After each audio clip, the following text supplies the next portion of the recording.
ਦੀ ਚੜ੍ਹ ਪਈ ਏ। ਯਕਮ ਮੁਹਰਮ ਉਲ ਹਰਾਮ ਤੋਂ ਬਾਅਦ ਅਗਰ ਗੱਲ ਕੀਤੀ ਜਾਵੇ ਪੂਰੇ ਲਾਹੌਰ ਦੀ, ਤੇ ਪੂਰੇ ਲਾਹੌਰ ਵਿੱਚ ਅੱਜ ਮੁਹਰਮ ਉਲ ਹਰਾਮ ਦੇ ਸਿਲਸਿਲੇ 'ਚ ਮਜਾਲਿਸ ਤੇ ਛੋਟੇ ਛੋਟੇ ਜਲੂਸਾਂ ਦਾ ਸਿਲਸਿਲਾ ਸ਼ੁਰੂ ਹੋ ਗਿਆ। ਇਹ ਸਿਲਸਿਲਾ ਪੂਰਾ ਮਹੀਨਾ ਜਾਰੀ ਰਹਿੰਦਾ ਹੈ।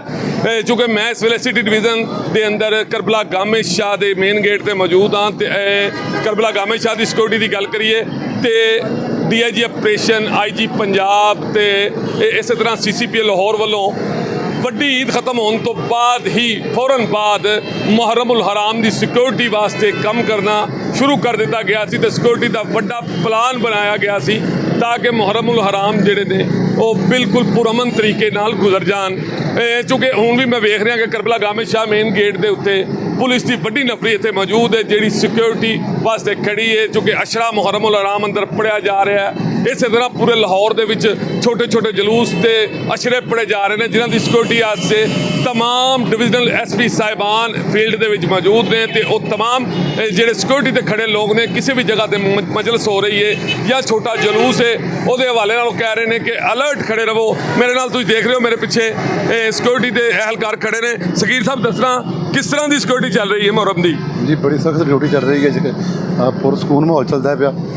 कोई ऐसा नहीं है, कोई कोफरा सफरी नहीं है, बिल्कुल पुरसकून माहौल चलता है। SP सिटी वालों सख्त आर्डर ने कि लापरवाही नहीं बरती जाएगी। बिल्कुल लापरवाही नहीं करनी। अलर्ट खड़ोते हैं जवान साढ़े छत्तां ते भी लाए ने, असां पुल ते लाए ने, बाहर बड़ी अलर्ट ड्यूटी हुई है।